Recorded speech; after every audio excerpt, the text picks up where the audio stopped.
Howdy, dowdy, everybody, and welcome back to another episode of the Unfictional Soundscape.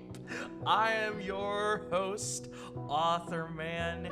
It's not day, it's night. I'm doing fantastic. I am so happy to be back in the sack, baby. I'm ready to go. This week's episode, we're going to be talking about something you might not have expected.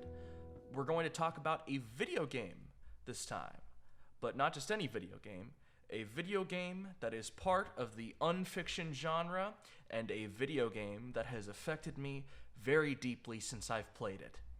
I'm Scared, created by Ivan Zanotti, aka My Madness Works. So, I'm Scared, if you don't know, for those of you who are not aware, was originally created in 2012, and it was then released to Steam in 2016. The full game was released to Steam in 2016, and also Game Jolt, I believe. Now, Steam, and I believe Game Jolt, list this game as indie and adventure, and I think those are some interesting genres to label it with. I would go more along the lines of horror or puzzle, something like that. But it's just indie and adventure, which is interesting. Many people have played this game. It's fairly popular, and a few content creators that are quite popular have played it as well. One of those content creators is Markiplier. He played this game back in 2016, I believe, when it was first released. The full game was first released, and he also played the demo as well, I think a few times on his channel, as it was updated by Ivan. So your first question is probably like, well, hey, Author Man, what's this game even about, man? One of the gimmicks, quote unquote, of this game is that it does things to your files. Not your files specifically. It creates a folder on your desktop and then it updates regularly as you play through the game. The game follows your dealings with the soul of someone who is now considered a data ghost, named Whiteface. They're also described as a cluster of emotions by Ivan himself. And it's up to your interpretation which one you want to take, which route you want to take with what you want to call Whiteface.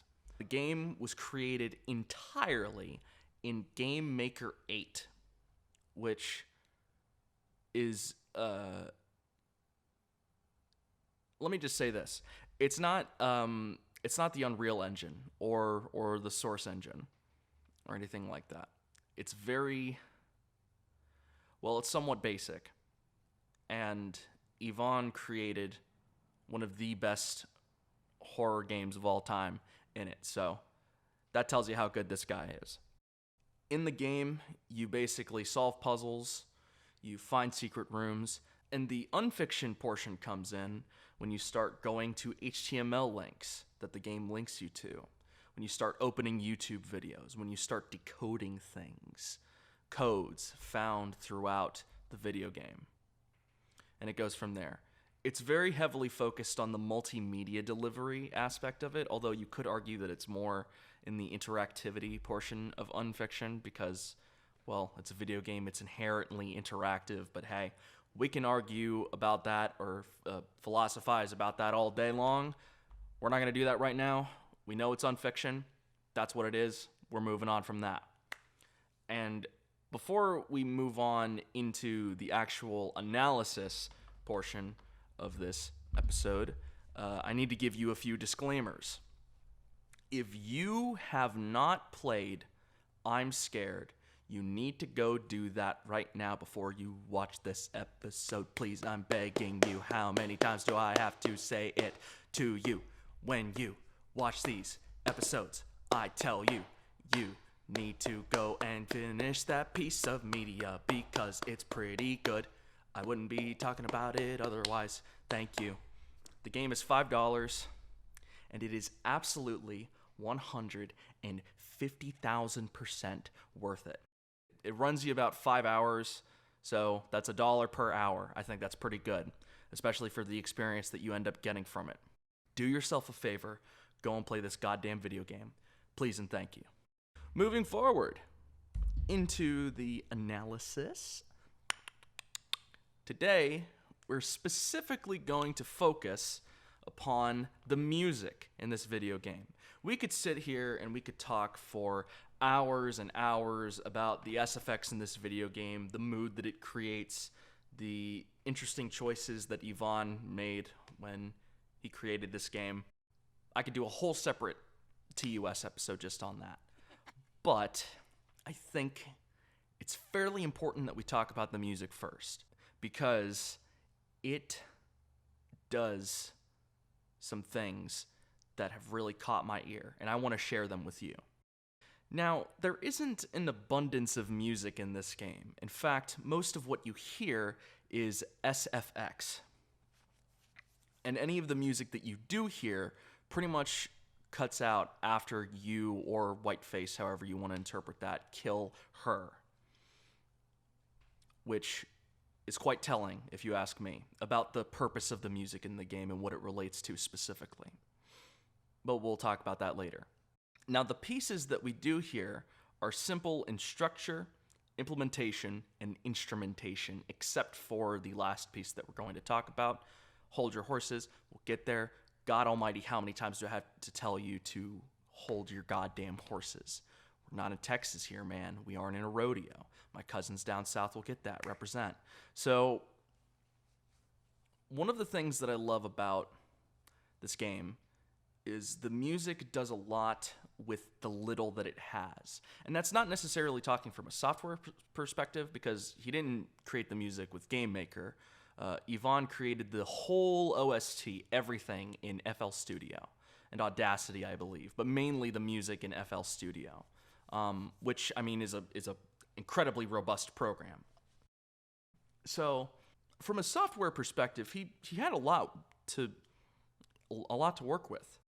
But instead of doing all that fancy shit, instead of doing some hippity hoppity bippity boppity over here and there with some crazy stuff, he stuck with a simple structure for the music. And that is used to great effect throughout the entire video game. This game is a fantastic case study on simplicity being more meaningful than complexity would be in a certain situation. And I'm very, very happy that Ivan did the things that he did with this music. So I'm done prefacing. We're going to move into our first piece. Now, something that I do want to say as well that's really interesting, and I think will help you sort of visualize this, we're really only going to be talking about one piece today. No, not the anime. These pieces, these compositions. We're really going to be talking about one that evolves as it goes along. It's a leitmotif that is built upon as the game progresses, and it is built upon in very specific moments that we're going to talk about in a minute. If you've played the game, I don't need to tell you when they happen, because you know when they happen, and they're pretty goddamn impactful when they do. And that's why we're here. We're here to talk about when they're impactful, etc., etc. All right, enough talking. Dude, what's the first music that we're going to talk about? What's the first piece of music we're going to talk about? We're going to talk about the aptly named title. And to further enforce the lesson today, I'm sitting at a piano. We're going to be having... That was terrible. Hold on. We're going to be using a piano, my digital piano, while we're here. I'm sorry I couldn't get a regular grand piano. I hope you can forgive me for this sin. So this piano is mainly going to be used for emphasis. First, I'm going to play you the piece as it is in the game, and then I'm going to play it for you on the piano here to demonstrate it. So here's the piece from the game.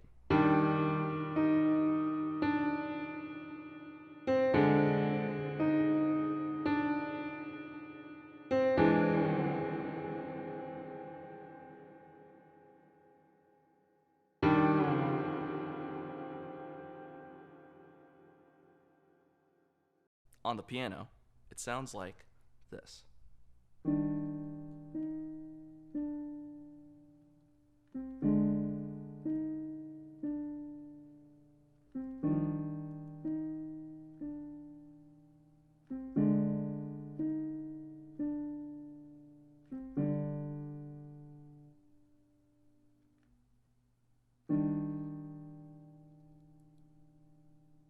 So, to really understand this piece as best as we possibly can, I'm going to be employing techniques of analysis from music theory, or as it should be called, analyzing it from the perspective of the harmonic style of 18th century European musicians.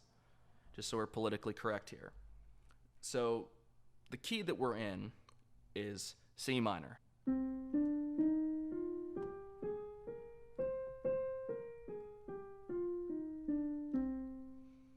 C, D, E flat, F, G, A flat, B flat, C, and then back down. Back down the scale. I insist that we're in C minor because we're often dealing with this A flat up here, especially in later pieces in this game, or in later progressions, I should say, of this piece. And we do go to an A natural, I'll admit that. So you could argue that we're in G minor, but I'm more willing to believe C minor, specifically because of that A flat that we often deal with, and the area that we spend the most time around is around that C.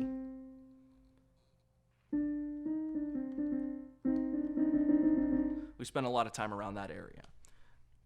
So, I think we're in C minor. Feel free to disagree with me. So, as I was saying, we do spend a lot of time around.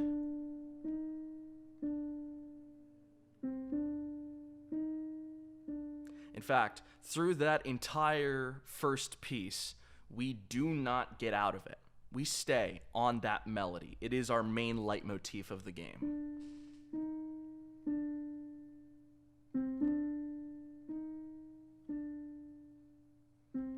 What's so interesting about this leitmotif is the way in which the rhythm goes. If we're to say that this is indeed C minor, then, we don't really find our home around that C, do we? I mean, it is our home. It's where we find our comfort. It's our tonic. But we're really often in this unstable major second and minor third above C. This D and this D sharp or E flat, depending on where you're coming from. I call it D sharp because I'm going up to it from the D. But if you want to call it E flat to be politically correct or whatever you want to call it, by all means, call it that. I don't care. I'm calling it D sharp. So anyway, we're lilting on this D and this D sharp, and then we'll touch bass just for a second. But then, boom, we're back again to that unstable place.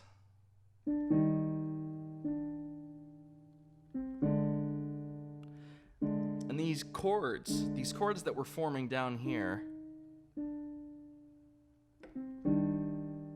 aren't much better. They're really not helping things, are they? That's a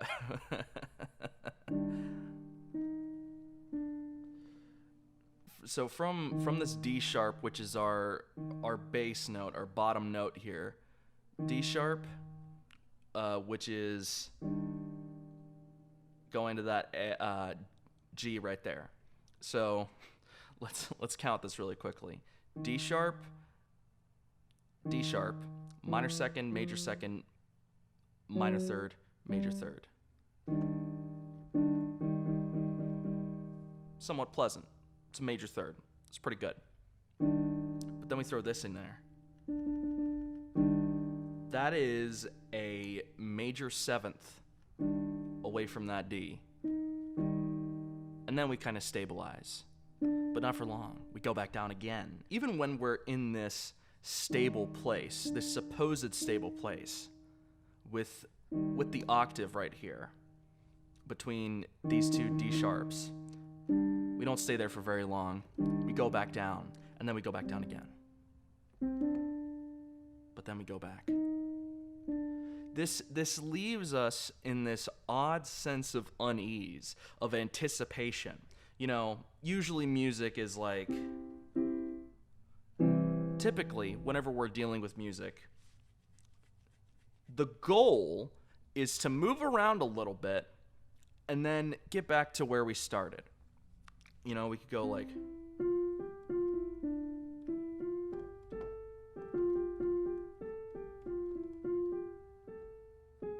We could even run into an accidental. It's not bad.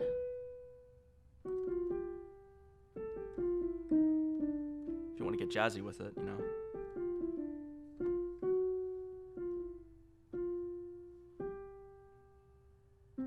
Come back to C, usually. You want to, not C specifically, you want to come back to your tonic. That's what we do in music. We go around and then we come back down. And here, we come back down, but it ain't for very long, man. It's right back to where we were, in that unstable place, that feeling of unease, that feeling that something isn't quite right. And this is further exacerbated by a very strange function that the keys do, that the chords do, while you're listening to it. If you pay attention to the final chord, and really during this whole piece, while we're going from... While we're doing that whole business, you hear this vibrato coming from the piano. And it's more of a wobble than it is a vibrato necessarily, but still. A wobble with a piano? Well, I ain't never heard of such nonsense, because it doesn't happen. Usually, a wobble or a vibrato is attributed to something that can have a vibrato or a wobble, something like a stringed instrument like a guitar. With a stringed instrument, you could do something like...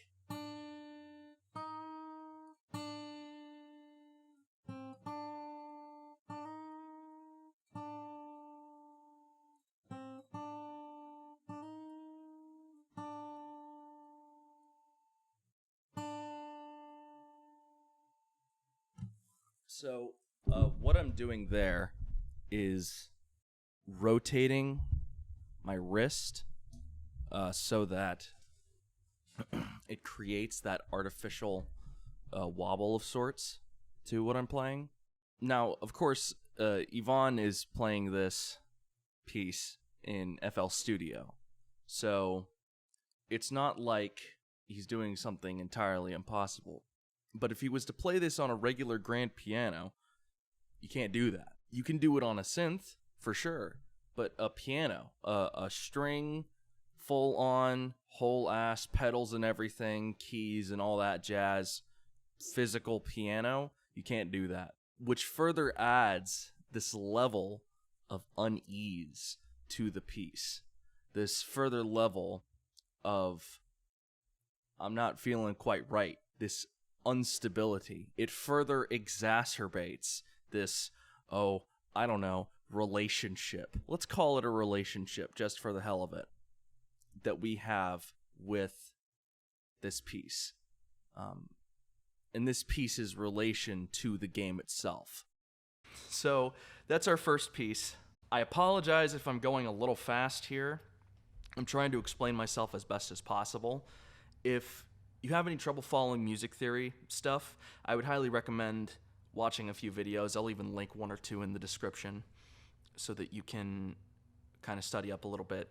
I'll explain myself better from now on if any of you need any help with that kind of thing. Anyway, so before we keep going with these pieces, or this piece that we have here, we're going to go on a quick break. Alrighty, everybody, we're back in action, ready to go. I went to go eat 2 PB and Jammy Sammys while we were on break.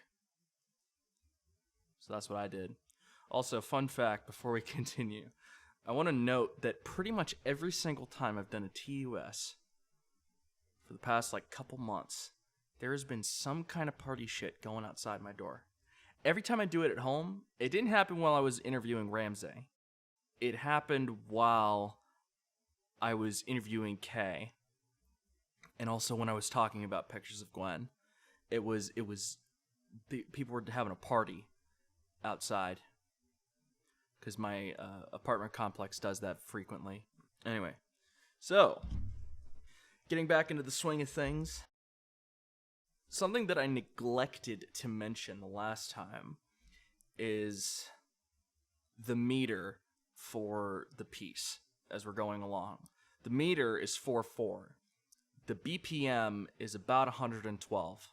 So, I say it's 4/4 because 1, 2, 3, 4, 1, 2, 3, 4, 1, 2, 1, 2, and 3, and 4, and 1. Yeah. So, if you conduct it out, you'll see 4/4. And also 112 beats. Anyway, so that's another fun fact for you. So we're in C minor, meters 4/4, 112 BPM. So with this next piece we have here, this next part of the piece, I should say, it is entitled Bury Her. And it goes a little something like this.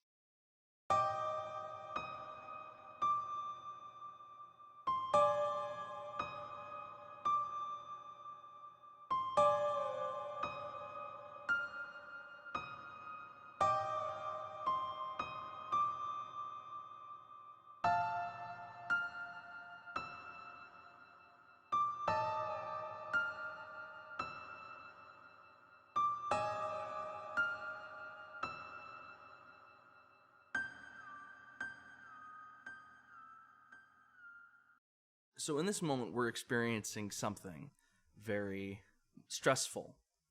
You're being chased after by her. She just popped out of the grave. You got a gun. You're pointing it. You're running away. You're trying to shoot. All the while this is happening, this song is playing in the background. Now, of course, we also have this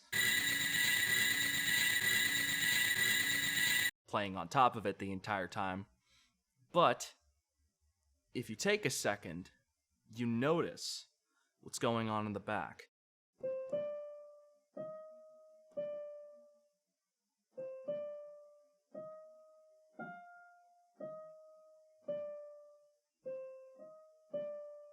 And then we get more.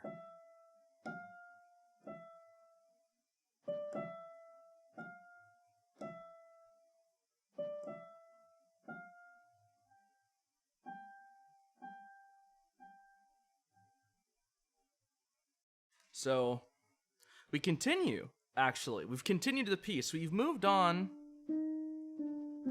We moved on from this comfy 3-note area here, and now we've extended our palette to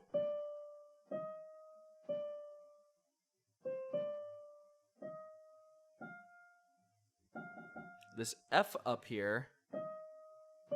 Go back down. And a new arrangement. And then, this E. Hey, that's an E natural. How interesting. And then F, D again. Even further interesting, what was once our unstable home is now the piece of this composition that we're barely even lingering on. Something that we've just gotten used to. The instability of this unstable home has now become our only home. And now, we're dealing with 2 keys that we've never dealt with before. One of which isn't even in the key that we're in. How weird is that? All the while this is happening, you're trying to bury her. You're trying to do something. And this song is playing underneath. And in the moment, while I was sitting there, I felt, even during that, that something was wrong here. That I'm not supposed to be doing this. There's something here that's not quite right that I'm doing. I probably shouldn't be, but I kept doing it anyway because, well, I had no choice with a billion quotation marks around that. Another interesting thing is, again,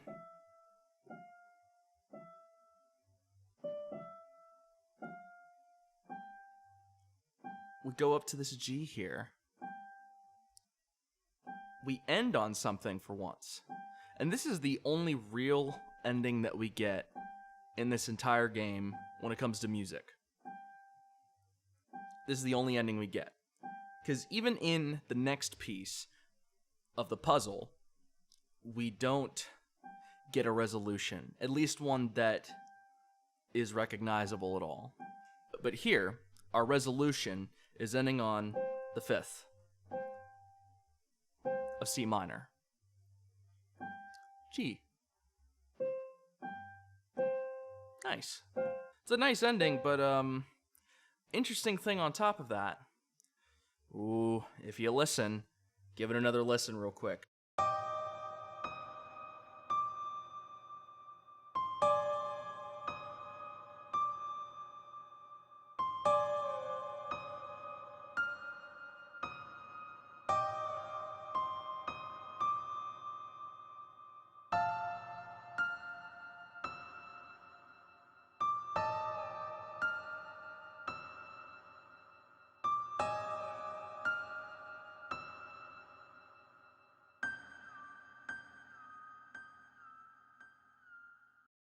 That damn wobble.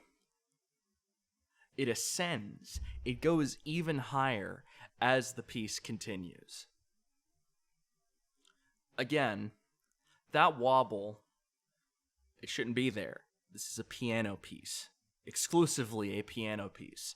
And we're getting this strange tampering with the strings in the piano when there really shouldn't be anything like that. And again, it further compounds, hey, something's not quite right here. And then it's hit home, the final piece. The final song in the entire video game. Sorrow.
For me, this really is the magnum opus of the game in terms of music. Probably my favorite moment in the entire game, if I'm being completely honest with you, besides the very ending.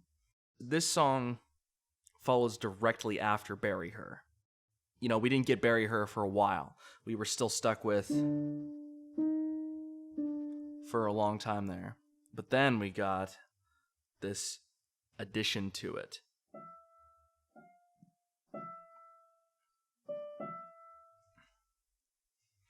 And now, we're not dealing with just a piano here.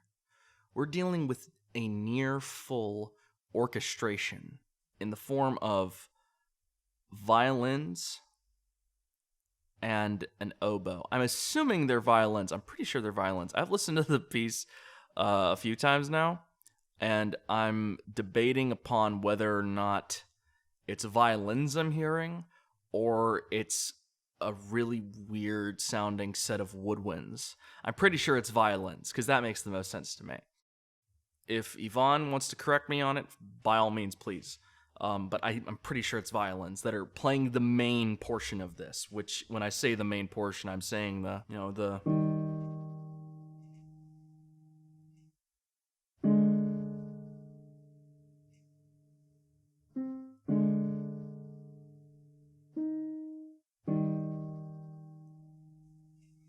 And then again, we come back up here with this.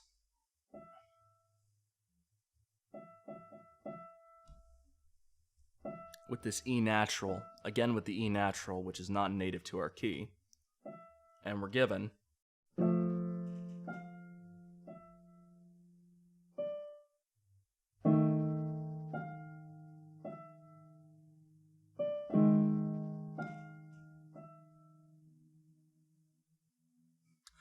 interesting.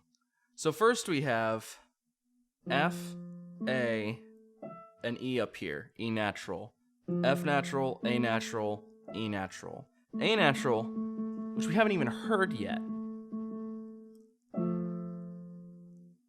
But there is a sense of resolution in this first one, except for that.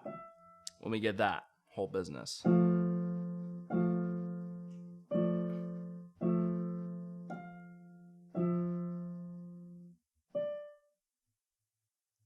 As soon as we hit home again, how interesting is this? Check this out. As soon as we hit home again,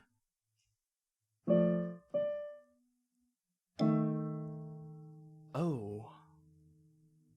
As soon as we hit that damn home that we were just getting so acquainted with in D, we move back down. We get that flat, which clashes horribly with the E natural that we have up here. This D flat, or well, E flat and D sharp, I should say. Apologies for that. Clashes horribly with this D sharp, E flat that we have here. And this A and those two, they ain't getting along too well.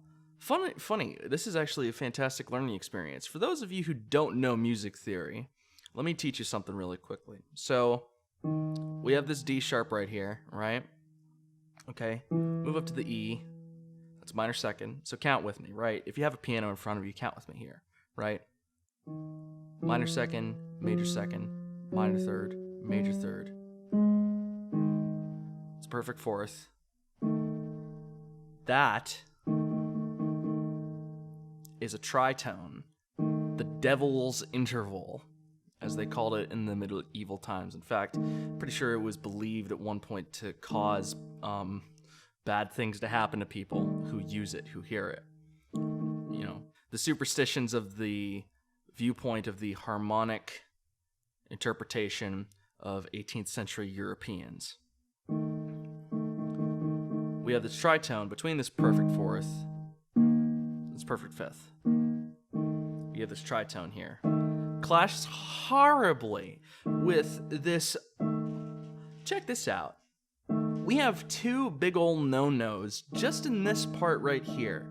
Let's not talk about the next part that we're going to experience. Let's just talk about this part here. We have two big no-nos here. We have a minor second with these two right here, which already sounds, oh my god, that hurts. And then we have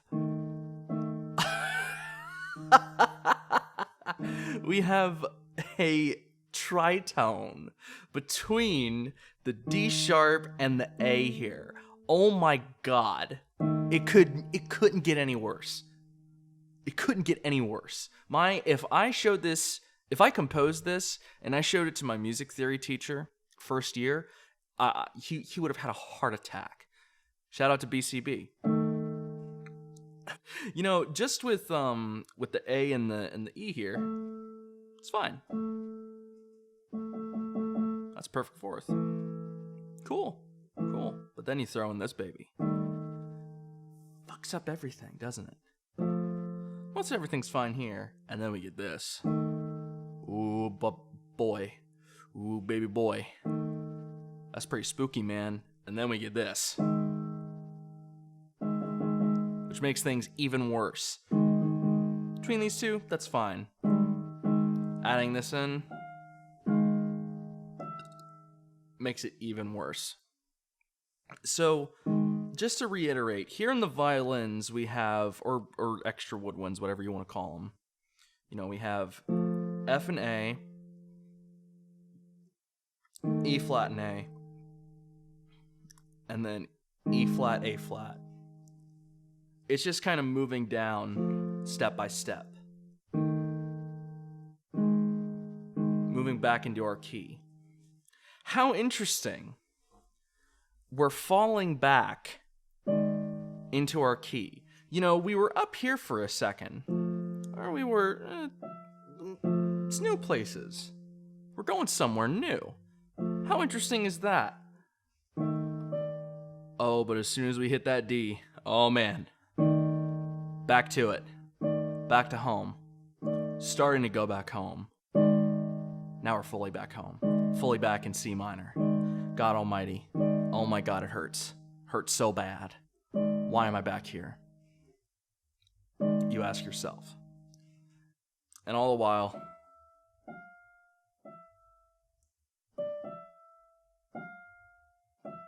And what's interesting here... we don't get a resolution this time. We don't go up to that G. Instead, we end on that E natural. How weird is that? No resolution. And all the while that's going on, if you pay attention, if you listen, you can hear that motherfucking wobble. You hear it. It's there. That unease, that sense that something still isn't quite right. Hey, you're up here for a second. Sorry. You're up here for a second. You're thinking maybe everything's going to be okay. Maybe I did something right. Maybe this isn't so bad. Oh no.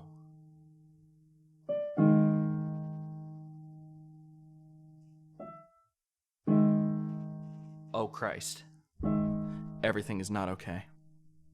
And then wibble wobble. So we have this soul oboe up here. I believe it's an oboe. It's either an oboe or a clarinet.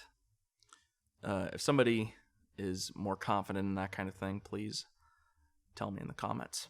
I'm pretty sure it's an oboe, though. So, we have this oboe up here. And then, we get back to that piano again. With that same motherfucking wobble. Back at it again. A few octaves up from where we were before. Still the same thing. Same shit, different day. For a bit of personal context, when I first played this game, I wasn't really sure what to make of it. I was still trying to figure things out, and I was lost somewhat. I wasn't really sure what was going on exactly. And as the game continued, I got to bury her, and I was determined to finish it, to keep going, but at the same time, I felt a sense of something's wrong here. And I said that before with Bury Her, but I really, while I was playing it, I really did feel that feeling of something's not quite right. Even worse than it was when I first listened to the title piece. And then, as I was finishing the game, as I was finishing that ending, I should say, I heard Sorrow for the first time. And no title could have been more apropos for the feeling that inhabited me at that point. I felt genuine, real guilt as I felt, and I knew that I did something wrong. I did something really, really bad here. This is beyond anything. I've really, really fucked up And I wasn't really sure why. I mean, I had an inkling of it. Of course I did, but I wasn't sure what exactly I had done. All I knew was that I felt sadness at my actions. And for a while now, that's really been the main feeling that I felt when I think of I'm Scared. I first think of its amazing structure and the things that it's done, and with so little, it's done some truly amazing things that some games still fail to do even today. Fail to emulate today.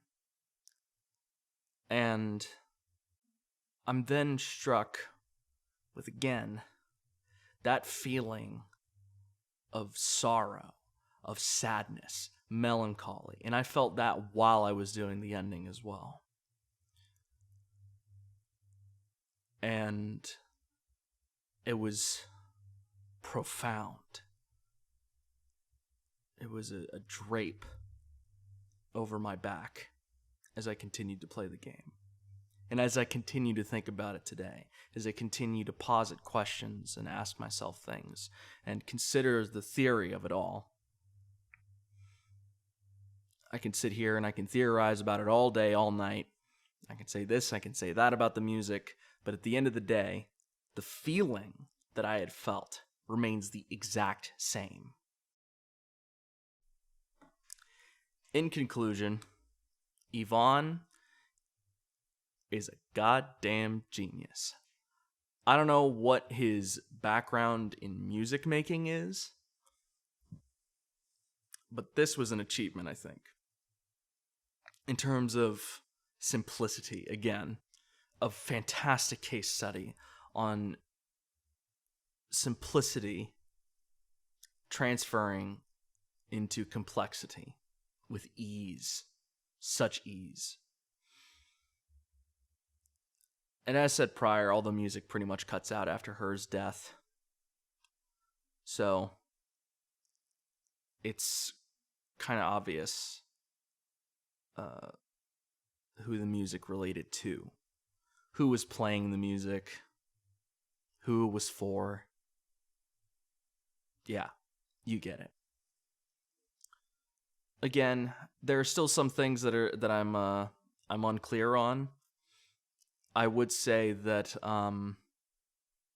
there are plenty of people out there that say that this game is a representation of toxic relationship with Whiteface and her and Whiteface and you, the player. And I won't deny that. I think that makes sense. For me, I still think I have some things I need to work out with the game, which really has given it so much life beyond what it already has. And I think that's awesome. I think that's really, really beautiful. Amazing, amazing game. I can't recommend it enough, man. I just can't. Fan-fucking-tastic. So final thoughts. Go play it if you haven't. I don't know why you'd be listening to this if you haven't. It's $5, man. Please, while you're here, check out Ivan's new game coming out October 29th. It's entitled Mirror Layers, and it involves getting into contact with people over social media. So it's another Unfiction video game. And I'm sure some of his other pieces probably have something to do with Unfiction. That wouldn't surprise me at all. You really, really, really need to check him out. Check out his other stuff. I know I am after this. And God only knows how amazing Mirror Layers is going to be. Again, October 29th this year. Go pick it up when it's out. Alrighty. So, before we end out today's episode, expect another episode to come out this month on something, again, a little different than what we usually talk about. Might come out next week, might come out later. I don't know. It'll probably be out by the end of the month, so stay tuned for that.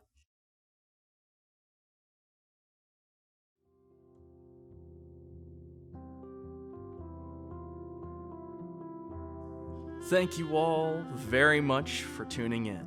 Thank you to Ivan again for creating such an impactful and amazing game. Happy 9 years to you and to I'm Scared. Here's to 9 more. Whatever platform you're listening on, make sure you tune in to all my social contacts, Twitter, Spotify, etc., to stay up to date on all things Authorman. Make sure to follow me on YouTube, where I upload the majority of my content, and if you're already there, make sure to hit that subscribe button if you want to be first in line for my next creation. Thanks again for tuning in.